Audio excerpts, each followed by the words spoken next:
Estamos en un momento histórico para nuestro país, para nuestro mundo, para la forma en la que nos relacionamos las mujeres y los hombres, la forma en la que nos relacionamos en general con la sociedad, la forma en la que nos manifestamos y la forma en la que entendemos cada uno de estas maneras no observables y que han sido ya analizadas, socializadas, gracias al flujo de la información, gracias a una forma de conciencia colectiva que parece que se está despertando. Lo observamos en estos 2 días de movilizaciones del 8 y 9 de marzo, que nos parece importante seguir hablando, seguir analizando en este espacio. Estamos ante un evento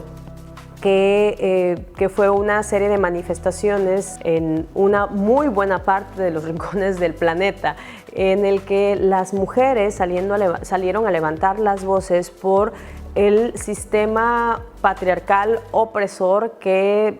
de siglos atrás ha venido generando condiciones muchas de las veces de extrema violencia, desembocando en situaciones de feminicidio, como es el caso de las elevadas tasas de feminicidios aquí en nuestro país. Entonces esto llevó a que mujeres desde los 4 años o menos años hasta los 90 y tantos salieran a manifestarse con consignas uniéndose con este despliegue de voces para las que ya no están presentes y para las que pudieran no estar si no se continúan las movilizaciones y el despertar de las conciencias y la toma de acciones por parte de quienes las tienen que tomar. A la par de esas manifestaciones generalizadas en ciertas expresiones de actos que los medios de comunicación, por querer seguir vendiendo de manera amarillista y de manera titular, lo más importante de esta manifestación, señalan como actos vandálicos o ciertos despliegues de violencia por parte de ciertos grupos de mujeres que participaron en las manifestaciones. Queremos hacer un análisis en este programa de Humanamente sobre cómo se presentan estas notas, en qué contexto se presentan y cómo deberíamos de entender la situación de manifestaciones sociales que se están presentando en estos momentos de nuestra historia. Quédense aquí con nosotros en este segmento de Humanamente.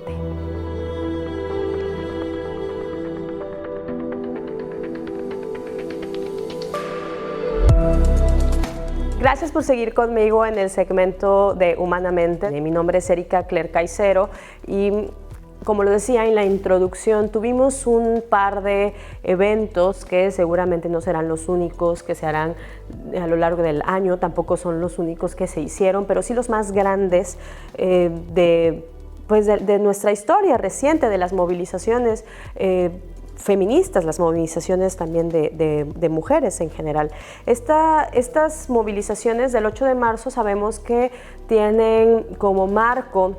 el Día Internacional de la Mujer, que como bien sabemos es una conmemoración de eventos trágicos que ocurrieron a nuestras antepasadas que estaban peleando por derechos laborales, que pues orillaron a que después otros grupos de mujeres principalmente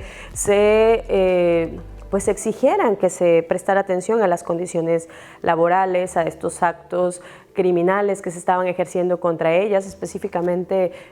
recordamos este acto en el que en la fábrica de textiles de Nueva York, este grupo de mujeres fue asesinada, también murieron algunos hombres, pero la deliberación específica sobre este incendio en una fábrica era para acabar con estas mujeres revoltosas que estaban participando de esta búsqueda de derechos. Hay muchas implicaciones alrededor de este acto, pero el centro no es el acto específico, sino el conmemorar y buscar en el marco de un día que pues las mujeres que ya han caído, que han perdido sus vidas de alguna u otra manera, porque nosotros podamos seguir, nosotras las que sí estamos vivas, podamos seguir estando vivas, tener posibilidad de acceder a un trabajo, tener posibilidad de participar en la vida pública, ser utilizar, pues no sé, desde utilizar pantalones, que resulta absurdo, pero antes no era posible, de tener la posibilidad de participar en comicios, ser elegibles y ser electoras de sistemas, de los sistemas que nos van a regir dentro de un gobierno, y pues muchísimos más de los derechos que nos resultaría absurdo pensar que antes no se tenía. Es esa la conmemoración, pero la búsqueda, según la época en la que nos encontramos, pues continúa. La búsqueda de la dignidad de nuestras formas de vida se mantiene, porque así como se ganaron espacios en ciertos momentos de la vida pública y se ganó la posibilidad de votar, por ejemplo, no se ha ganado totalmente la posibilidad de ser totalmente libres, de seguir siendo esclavas de un sistema sexo-género en el que, por ejemplo, cosas pequeñas como querer, que a veces se quieren minimizar, como el hecho de que las actividades domésticas en el hogar están destinadas exclusivamente para las mujeres, y cualquier apoyo, cualquier colaboración de los hombres es vista como eso, como un apoyo, como una colaboración, porque es algo que no les corresponde, a pesar de que están compartiendo una crianza y a pesar de que están compartiendo un espacio y a pesar de que están compartiendo el ingreso económico de un hogar. Es un pequeño ejemplo, pero que esto va escalando hacia otros niveles, como por ejemplo, que ya lo hemos hablado aquí en este programa, cuando alguna mujer decide vestirse de alguna forma específica, decide salir a la calle, no le pide autorización al novio, al esposo, este podría enojarse, podría celarla, y se ve de manera natural, porque es un asunto de amor, que también está asociado con el mecanismo, con la cuestión de amor romántico, que está instaurado en nuestra cultura desde la forma en la que nos crían, viendo telenovelas de los programas de televisión abierta y que vienen en las tradiciones también de los cuentos de princesas y las formas en las que nos crían como mujeres más delicadas, dóciles, maleables, frente a hombres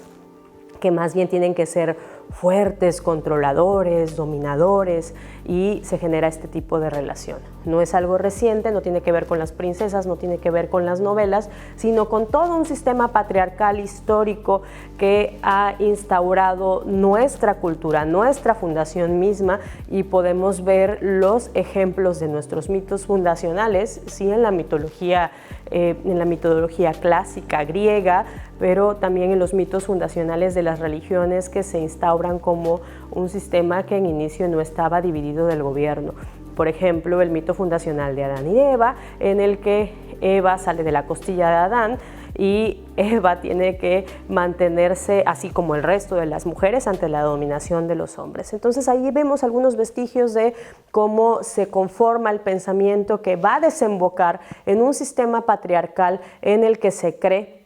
que la superioridad de los hombres o la figura de los hombres es irreemplazable y tiene que presentarse de esa forma, y si las mujeres salen hacia otras formas de comportarse dentro de este sistema, tienen que ser, como ya lo mencionaba anteriormente,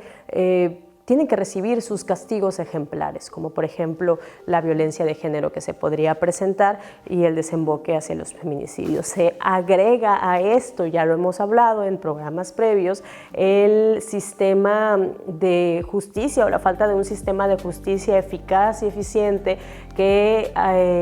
reproduce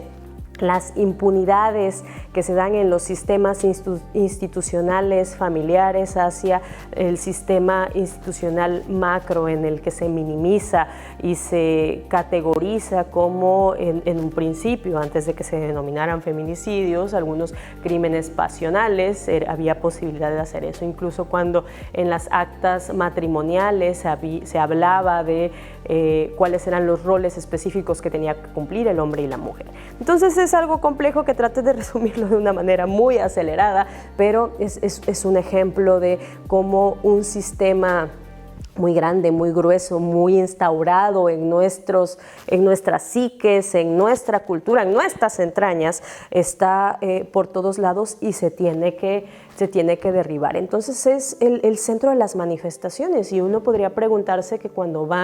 se van cantando estas consignas de que el patriarcado se va a tumbar, o sea, porque ya en esta manifestación ya no es que se va a caer, sino que pues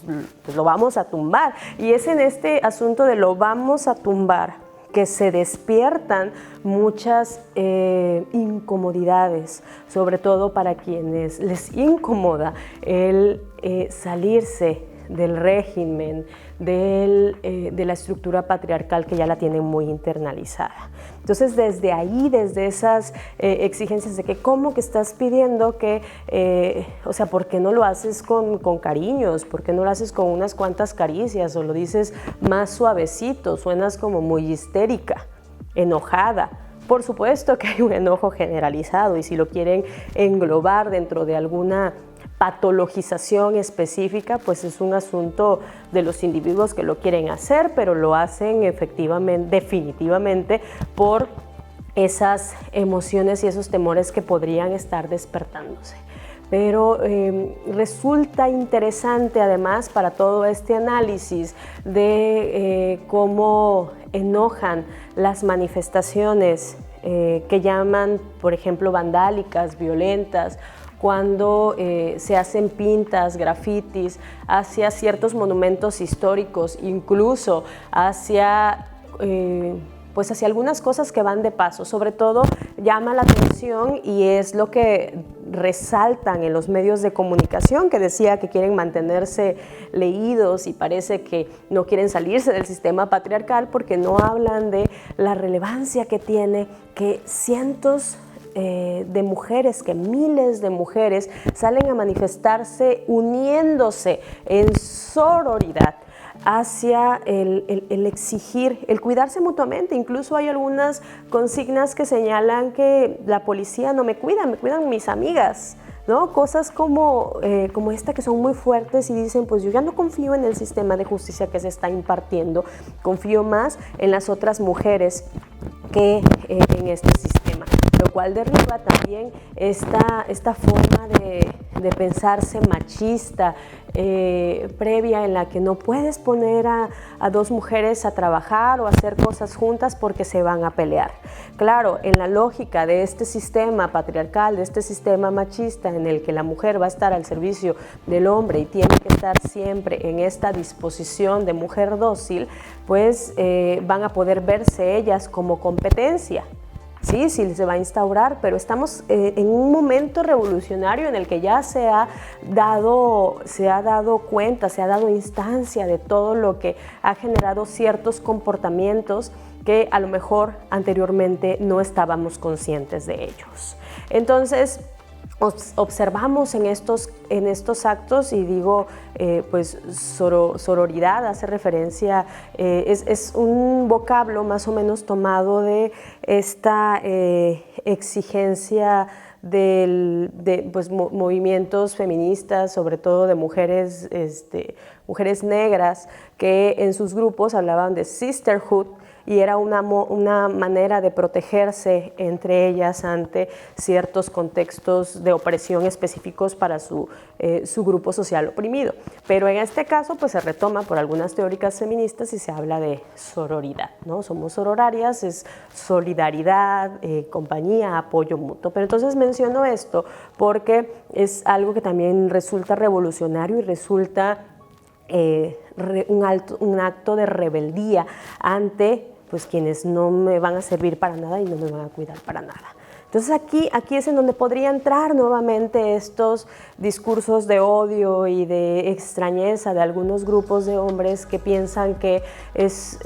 un asunto en contra de los hombres. No es un asunto en contra de los hombres, pero si un hombre se va a instaurar dentro de un sistema de dominación y un sistema patriarcal y va a ser violento, va a generar condiciones de violencia en una relación de pares o incluso en cualquier tipo de relación en la que se encuentre,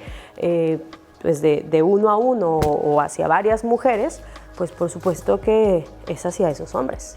¿sí? La cuestión es el ver que es un sistema que ha estado desfavoreciendo tanto a hombres como a mujeres, ¿no? De ahí que encontremos hombres que en este entendido, en esta forma de crianza, que no puedan expresar sus emociones y llegan a los límites de encontrar como única salida el suicidio. Sí, y es una consecuencia directa de un sistema patriarcal. No aprendiste a mostrar tus emociones, si muestras tus emociones no eres hombre y pues la única forma va a tener que ser quitarte la vida. O no existe posibilidad de negociación con algún otro hombre, entonces la única posibilidad de acabar con esto es mediante el uso de la violencia. De ahí que también existan altos índices de muertes por violencia generadas de hombres hacia hombres. Y pues en el feminicidio pues también no hay más debate que hacer al respecto, porque también es el resultado de este sistema patriarcal. Entonces regreso a este asunto que tiene que ver con las manifestaciones que son el resultado del enojo no reciente, sino de todo un sistema que genera una toma de conciencia, esa sí reciente, al menos en nuestro contexto contemporáneo, y no para todas las, porque antes tampoco se tenía acceso a toda la información, aun cuando se tenía acceso a cierto nivel de educación, aun cuando la educación sea pública, continúa siendo el acceso para sectores privilegiados, por ejemplo, mediante los usos de los exámenes de admisión, que pues quienes los van a aprobar van a ser quienes estén más privilegiados en términos de capital cultural, pero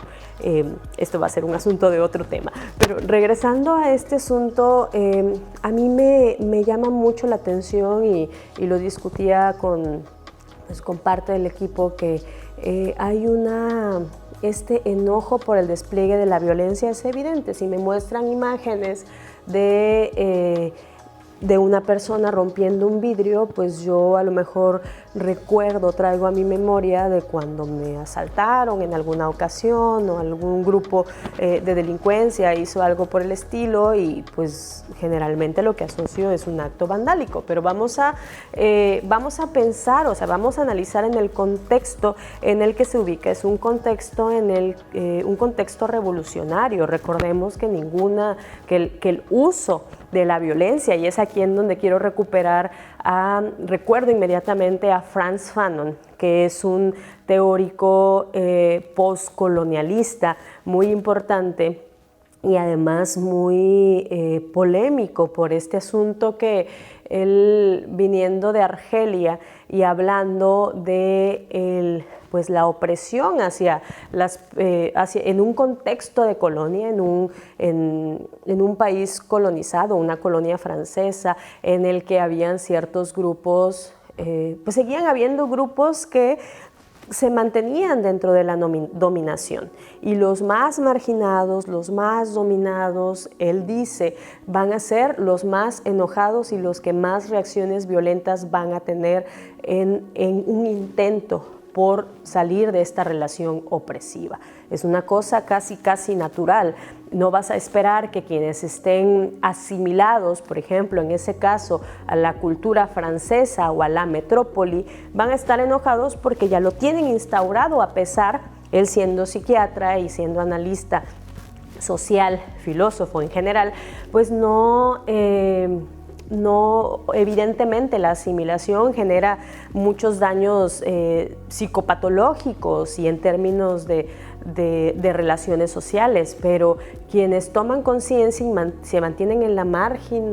marginación y tienen una situación opresiva más o menos consciente, pues van a ser casi la esperanza de quienes están asimilados. Entonces, en este entendido, no estoy defendiendo o no estoy llamando a la violencia, porque va a ser la única forma en la que nos vamos a liberar, pero históricamente la única forma en la que se ha podido, ha sido mediante las maneras más radicales de exigencia de los derechos. Entonces, así lo podríamos analizar en términos de Frantz Fanon, que es una reacción directamente proporcional a la violencia que se sufrió en estos grupos oprimidos. Y definitivamente la literatura poscolonial nos va a servir para analizar la literatura semejante a la literatura feminista en términos de cómo la opresión hacia las mujeres histórica, desde nuestros mitos fundacionales hasta nuestros días, ha generado toda una serie de condiciones de opresión que casi como de fuga de escape empieza después del despertar de conciencia de ciertos procesos de deconstrucción, pues va a generar despliegues de violencia. También es muy interesante cómo, por ejemplo, Jean-Paul Sartre, que escribe el prólogo de Los Condenados de la Tierra de Frantz Fanon, que es en donde se encuentran estos postulados, pues él dice que habría que leer a Frantz Fanon porque muestra que no hay acto, o sea, lo que permite reflexionar es que no hay acto de ternura que pueda borrar las marcas de la violencia. Solo la violencia en sí misma las podría destruir. Y van a salir ciertos despliegues de sí, pero ¿por qué se meten con la propiedad privada? ¿Por qué hacen? Pero noten que la rebeldía o la reacción no es hacia esos grupos privados a los que tienen esos negocios, etcétera, sino es a la forma retadora que a este Estado opresor les está presentando. Les colocan así como diciendo, vamos a proteger todos nuestros monumentos y mira, te vamos a poner esta serie de maderas y esta serie de cosas y aquí no te vas a meter con nosotros. Entonces es una reacción violenta ante otra reacción violenta y tiene que ser, o más bien la vamos a analizar directamente proporcional. Podríamos retomar entonces este análisis de Frantz Fanon y también el recordar que las libertades que hemos alcanzado, algunas de las cuales yo mencioné, pues solamente permitieron que se volteara a ver a las opresiones que les antecedían cuando actos muy ruidosos, actos de mucha rebeldía, actos muchas de las veces muy violentos, estuvieron desplegándose. Entonces, antes de que emitamos juicios y disminuyamos el poder que las manifestaciones pacíficas con consignas, performance artísticos y todo tipo de despliegues para expresar el enojo, incluso estos actos de violencia revolucionaria, no se pueden disminuir hacia el hecho de que es un movimiento de personas vándalas o personas violentas que están desprestigiando el resto. Es necesario llamar la atención y que acciones contundentes se pongan en marcha de una vez por todas para que, pues, así como cuando las guerras desaparezcan esos actos de violencia o esas muertes que tuvieron que existir. Nosotras ya tuvimos muchas muertas, no queremos tener más. Y ojalá que ese despertar que está generando el enojo por las pintas que se están generando hacia los monumentos sean el reflejo del enojo que se tiene cuando el desastre se ha observado ante las atrocidades que se han cometido por violaciones sexuales, por desollamientos, por quemadas con ácido, por una serie de actos verdaderamente atroces están ocurriendo. Se está tomando conciencia de eso que está ocurriendo. Eso es lo que tenemos, a lo que tenemos que prestar atención y no debemos de hacer un análisis aislado ni vacío, ni vacío de la situación social y el movimiento histórico que se nos está presentando. Estás en Humanamente, yo soy Erika Kler, gracias por acompañarme. Y si me ven de negro y soy bien radical, y si quemo y rompo y hago un pinche despadre en esta ciudad, ¿cuál es su pinche problema? A mí me mataron a mi hija, yo no soy una colectiva, ni necesito un tambor, ni necesito un pinche partido político que me represente. Yo me represento sola y sin micrófono. Yo soy una madre que me mataron a mi hija, y si yo soy una madre empoderada y feminista, y estoy que me carga la chingada, tengo todo el derecho a quemar y a romper. No le voy a pedir permiso a nadie, porque yo estoy rompiendo por mi hija. Y la que quiera romper, que rompa, y la que quiera quemar, que queme, y la que no nos estorbe. Porque antes de que asesinaran a mi hija, han asesinado a muchas, a un chingo. ¿Y cómo estábamos todas? Bien a gusto en nuestra casa, llorando y bordando. Ya no, señores, se les acabó. Ya rompimos el silencio. Y no les vamos a permitir que hagan un maldito circo ya de nuestro dolor. Y si van a hablar, hablen de todas. Hablen de todas las que violan y acosan también los maestros y servidores públicos, a las que les avientan ácido. Hablen de las niñas que violan en sus cunas, sus propios padres. Y sus familias se quedan callados porque su religión católica no se los permite. Madre de María de Jesús Jaime Zamudio, que exijo justicia por mí, por mi familia y por mi hija, y por todas las que nadie nombra, porque todos los días asesinan una y otra, y no he podido resolver el caso de mi hija,